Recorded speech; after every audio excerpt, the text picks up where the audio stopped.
appreciate you being here. Hope you had a good day. I'm not one to spend a lot of time talking before I get to the sermon, but tonight I do want to say some things. First of all, the announcement almost sounded like Sierra and I are leaving tonight for vacation. Actually, we're not going to the 22nd. So I'll have a couple of more weeks here. And I do appreciate the fact that JL is going to come and preach one of those Sundays, and then that a couple of our fellows are going to preach the other one. So I know that the bases will be covered, and I appreciate that very much. Several have asked where we're going, and we're going where you go when you can't afford to go anywhere. We're going to visit family and friends and say, here we are, feed us. We're going to get to see our son, Jeffrey, my sister, some dear friends, you know, Sam and Marty Bartrug, that have been here 3 or 4 times for meetings and workshops, and we're going to spend some time with them, and so we're going to just have a great time and ask you to remember us. We'll be gone. I have never taken a 2-week vacation in my life, never, and I'm about to do it. So we're going to be gone for 2 weeks after the 22nd, and so please keep that in mind. Keep us in your prayer. And Brian showed that he is the master of segues, because he went directly from cow patties to let us pray. Not everybody can do that, Brian. I mean, not everybody can make that segue. I just want you to know that. The title of the lesson tonight is Carry a Little Honey. And I'm dedicating this sermon to some folks, one of whose picture you will see in the slide.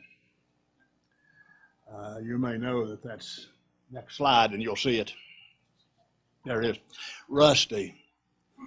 Rusty is our B-man, along with son Will, and their wives and family. They are into the honey business, into the honey making business. And so I told him that I was going to preach on Carry a Little Honey, and that I would dedicate it to them. And he said he was going to bring a prop for me to use, and he didn't. And so you just imagine that I'm holding a jar of honey that they've made and recommending it highly. Do you know that that honey is a very common thing found in the Bible? Did you know that the honey is mentioned 61 times in Scripture? And some of them are really familiar. Exodus 3:8, and the promised land flowed with milk and honey. Psalm 119, 103, David said that the word of God was sweeter in his mouth than honey in the honeycomb. Proverbs 16 and verse 24 is not as familiar as the other, but it is a very precious passage. Pleasant words are like a honeycomb, sweetness to the soul and health to the body. And Matthew 3:4, talking about John the Baptist, he was that crazy fella that wore leather clothes and ate locusts and wild honey. So there are lots of passages, and some of them really familiar to us, that talk about honey. None of those are the ones I want to talk about tonight.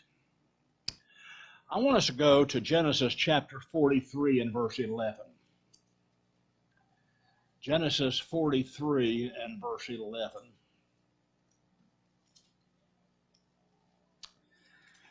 And their father Israel said to them, so it must be so, then do this. Take heed of the best, take some rather of the best fruit of the land in your vessels, and carry down a present for the man. A little balm and a little honey, spices and myrrh, pistachio nuts, and almonds. Now, maybe you already know the background, but in case you do, let me give you the background of this passage. Joseph was in Egypt. He had risen to second in command only to the Pharaoh. And he had prepared Egypt for a famine. He had interpreted the Pharaoh's dream that they would have 7 years of plenty followed by 7 years of want. And they had gotten everything ready. The 7 years of plenty, they had gathered things into the storehouse so that they had everything they needed. But they weren't the only ones affected by the famine. Joseph's father, who thought he was dead, by the way, and Joseph's brothers were all affected by the famine. And so they decided that they needed to send down to Egypt and get some grain. And they had made one trip. And Joseph had talked to them and found out that they still had a brother at home that they had not brought, the baby, Benjamin. And so Pharaoh said, when you come back, I want you to bring Benjamin with you. I want to see him. Now, you know, Joseph knew who they were. They didn't know who Joseph was. The last place they expected to see him was second in command in Egypt. And a lot of time had passed. So they didn't know who they were talking to, but he knew them. And so they decided that they would go back because they had run out of supplies again. And so the father says to them, okay, if you have to take the boy back with you, take him back. But it would be smart if you took some gifts. If you took some things that might soften this fellow up. Didn't know this fellow was his own son. And so that's when he said, you know, take some fruits of the land in your vessels. Present to the man a little balm, a little honey, spices, myrrh, pistachio nuts, and almonds. Now that's a wise man, don't you think? He's saying carry these things and make sure that in those you've got a little honey there. Because honey signifies something. It signifies this idea of sweetness, this idea of goodness. And I just got to thinking, how wise we would be if we went about in our daily routine and carried a little honey with us. I think you will agree with me that there is too much sarcasm, too much ridicule, too much unpleasantness in our world. And that never really carries the day. It really doesn't. A little bit of that goes a long way, you know. And so he says, take some sweetness with you. Now, I don't want you to misunderstand anything I'm saying. I realize that there is a time for us to stand up for truth. I understand that we can do that and still be a Christian lady or a Christian gentleman. We don't have to resort to crudeness and name-calling to stand against wrong. We don't have to do that. And by the way, I do appreciate so much the response to this morning's sermon. When I said it's an election year and I'm a Christian. And even had some who listened to it online who came in tonight and said, I heard what you said. And some of you said you walked a pretty fine line there, didn't you? And yes, I tried to do that, exactly tried to do that, because I didn't want to sound like I was endorsing anybody, because I don't think that's what the pulpit's for. But I think we can say things of a biblical nature in a way that it's okay and desirable even. But in the political scene, when all that stuff is ramped up, people get right down mean. Would you agree? And terrible things are said. And I think we just need to carry some honey with us and try being a little sweeter than we are. Have you ever heard the saying, a little honey goes a long way? Well, I think it does. Have you ever heard somebody say, you can catch more flies with honey than you can with vinegar? I'm not especially in the fly catching business, but I understand the truism that if you're going to catch flies, you probably don't want to start with vinegar. You want to start with something that attracts them. And honey, in its sweetness, is one of those things. Honey's remarkable. Do you know that if it's stored properly, it never goes bad? Did you know that? Did you know that even years and years and years ago, I'm talking about thousands of years ago, honey was depicted in some of the drawings on caves, and that it was used for medicinal purposes, as well as for sustenance, as well as for food? And I just say that sarcasm and ridicule and unpleasantness never really win the truth. We need to stand for truth. Let's look at some passages. One of them is in the book of Jude, chapter 1 and verse 3. Jude says, I wanted to write to you about the common salvation, but I couldn't do that. I needed to write to you to earnestly contend for the faith. And under the guise of that verse, I have heard people say some of the most hateful things you've ever seen. Now, some of them were funny on the surface, except under the surface they weren't funny. I stopped at a debate that was held in a tent along the Ohio River. And one of our brethren, who was well known for a debater, debated a fellow from the Seventh-day Church of God. I didn't even know there was a connection there, but this fellow was a member of the Church of God, but he was a Sabbatarian. And he was ill-equipped for his debate. He really was. He was out of his league. The brother who was debating him was very adept at debating. And somewhere in the source of that, he told the man, he said, if your brains were dynamite and multiplied every minute, in 1,000 years, it wouldn't be enough to blow the hat off your head on a windy day. And everybody went, ha, ha, ha, ha. And I thought, you just didn't say that, did you? You just didn't say that, did you? And he told the same fella, he said, you've got constipation of the mind and diarrhea of the mouth. That's what's wrong with you. And as far as I was concerned, truth lost the debate that day because of the attitude of the debater.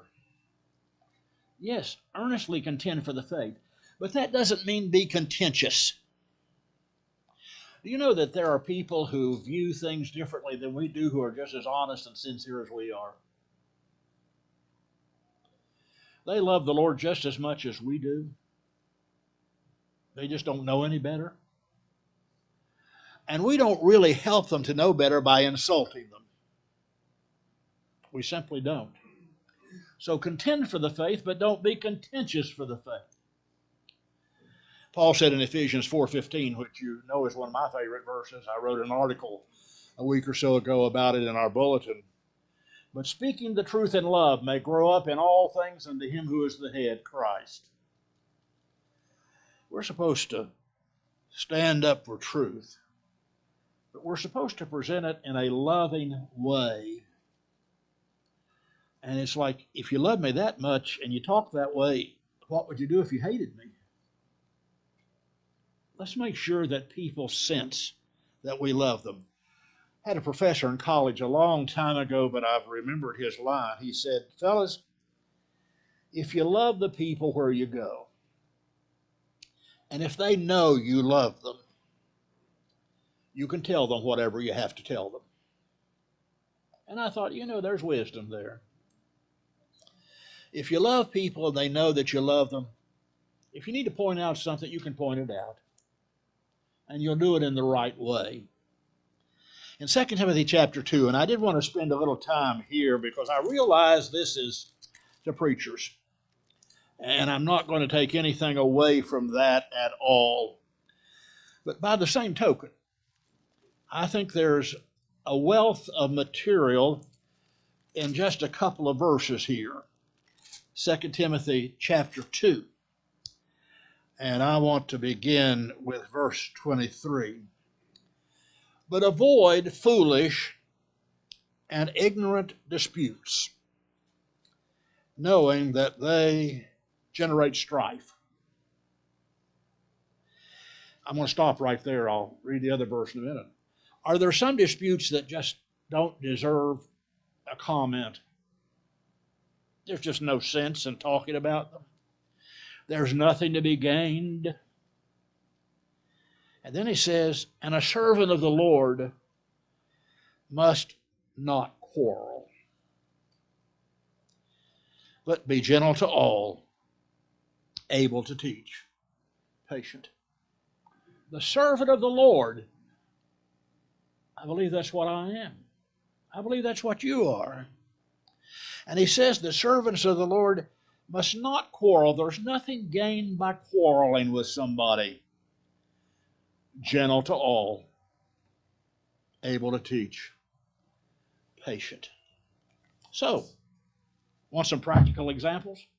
We can talk in theory, and that's wonderful. Okay, I get it. Shake my head this way. Yeah, right. Do you want some skin and bones put on that so that you know exactly what I'm talking about? What about when tensions are high and you're tempted to lose your temper? Do you ever have those times that tension just gets really high?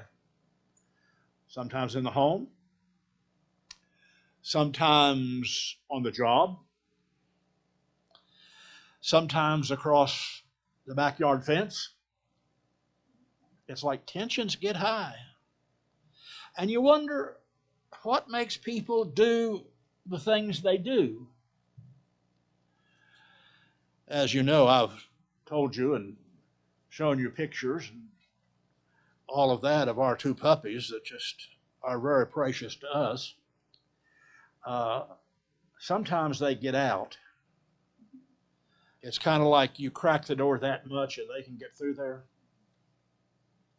And we had one of them get out and run across our neighbor's lawn. Ran across our neighbor's lawn. The puppy weighs 12 pounds. So you know she just tore up everything as she went across the lawn. Said neighbor called the dog catcher, who called us, who said, they have a dog that was off leash and ran across my yard. Now, for a long time, my wife didn't tell me that because she knew that my reaction would not be, well, good for them. So it'd gone on long enough that I thought, okay, I'm over it. It's okay. One of our neighbors on down who knows these folks well, we were out walking that dog, said puppy, and he stopped and he laughed. He said, I'm glad to see that killer's on leash today. And we said, yeah, we've got him on leash, got her on leash today. Do things like that ever happen to you? Silly things? And just all of a sudden it's like, Reach in your hip pocket and get a little bit of honey, okay? Carry a little honey. What about when somebody's wronged you? Do you ever feel that somebody just does you wrong? Shake your head this way, because I know you do. There are all situations where we feel that somebody wrongs us. And we're just tempted to really give them a piece of our mind. How dare you do that? I've never done anything like that to you. I don't deserve this. And it's like, carry a little honey. And somebody's thinking, Tom Miller, I'll bet you've done that. Yes, I have. And I wasn't proud of it. Okay? Wasn't proud of it at all. I think there are some things that the preacher says that he says because he knows himself about as well as anybody else. And he says, maybe I need to carry some honey. What about when you are in a position of authority and you're tempted to be haughty and proud? I know an elder, not one of ours, so don't think it was. Not anywhere you guys are from back here, so I'm not talking about anybody you know. But said elder was asked that he'd said something to be done. And one of the people said, why? Which I thought was a pretty legitimate question. Why? He said, look at my face. I'm an elder, and that's all you need to know. You just do it. And I thought, well, in my judgment, he just disqualified himself right there. Because that's haughtiness and arrogance. And elders are not to be that way. What about when somebody doesn't quite meet our expectations? Doesn't quite measure up to our standard of what they ought to be. And we have a tendency to tell them off. Is it time to see the Curtises and get a little honey? What about it when a child makes a mistake? And you forget that you were once a child. Sometimes have a problem with that one. Because we expect children to know what we know and respond like we respond, and that's not fair. Is it time for a little honey there? What about when you're going through a valley of your life? And we do, don't we? Every Sunday we get up and make announcements about people who are in the valleys, brought on by sickness and loss and of a number of things. And are we tempted then to become very bitter, very sour on the world, very sharp with others? It's not fair. And by the way, whoever told you that life was fair lied to you. God never said it'd be fair. He just said, I'll be with you whatever happens. I suspect that you could sit there and think of a dozen other examples of sometimes when you wish that you had reached in your pocket and got some honey out because it was time to be a little sweeter than you were being. T. Pierce Brown may not be a name that you recognize, a preacher whose name I've known for a long time. He has a way with words. And I read the quote that he made. He said, a person who's a chronic complainer, a dispenser of disillusionment, a purveyor of pessimism, needs to examine the boat in which he is crossing the lake of life and see if perhaps he's sprung a leak. Yeah, I agree. And I've known some of those chronic complainers, dispensers of disillusionment and purveyors of pessimism. I wasn't clever enough to call them that. I just thought they were troublemakers. But I get the point. I get the point. Maybe we need to see if perhaps we've sprung a leak. Here's my final word. I'm going to share some scriptures with you. You know, familiar verses need to be viewed more carefully. Have you heard me say that?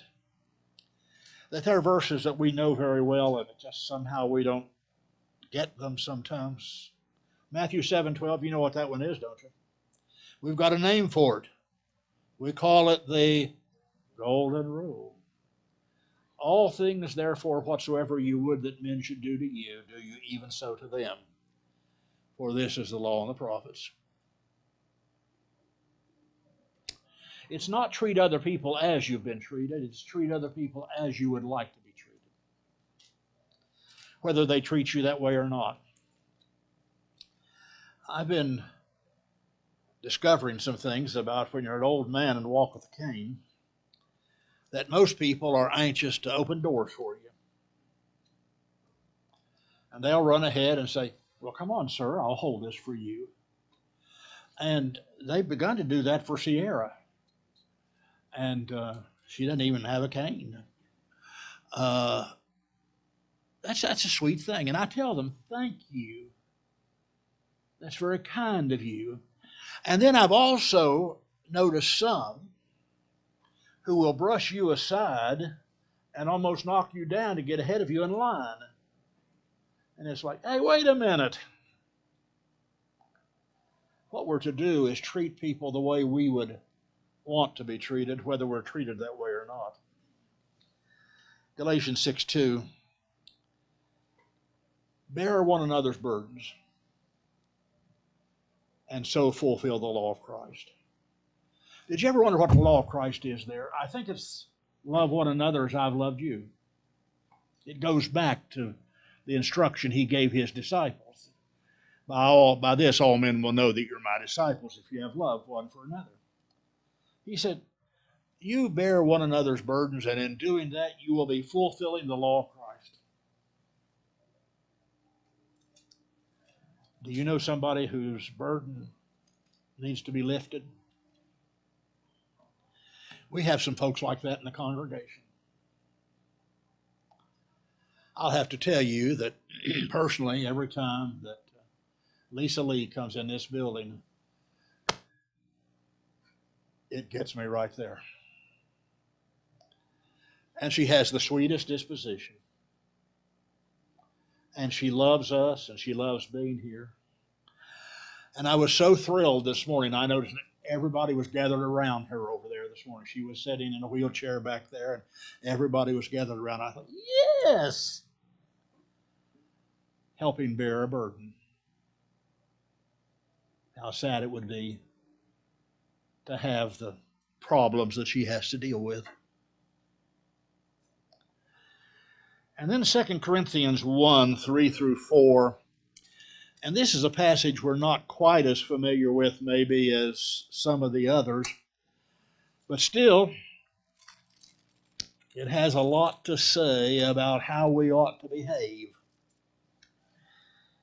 2 Corinthians chapter 1, verses 3 and 4. Blessed be the God and Father of our Lord Jesus Christ, the Father of mercies and the God of all comfort, who comforts us in all our tribulations, that we may be able to comfort those who are in any trouble with the comfort with which we ourselves are comforted of God. He said, we're comforted to be a comfort. Who's the best comforter? Somebody who has an idea of what it means to be comforted. Somebody who has stood in need of comfort. They turn out to be the best comforters. Not that they fully understand what anybody's going through. You know, I've said 100 times, I guess, that you never really know what somebody's going through. You can't say, I understand exactly what you're going through, because not everybody responds in the same way to the same stimuli. But if you've been down and you've been comforted because somebody's lifted you up, it makes you think, I need to share that with somebody else. I need to be somebody who will comfort somebody. I need to lift them up. And people are known for that. aren't they?